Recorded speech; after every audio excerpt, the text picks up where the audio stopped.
اما در زندگی به جایی میرسی که دیگر از همه چی پر شده. اونقدر خیانت میبینی، اونقدر رنج میبینی،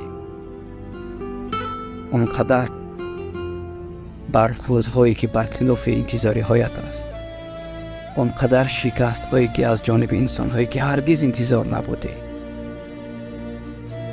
و اونقدر دلت برای خاطره های تنگ می شود که دیگر نیست. اونقدر نیست که حتی دیگر باورت هم نمی شود که بود یا نبود. اونقدر در میان گرفتاری ها، در میان پریشانی ها، در میان ناراحتی ها قرار می گیری که دیگر یادت می رود که مفهوم زندگی چی است.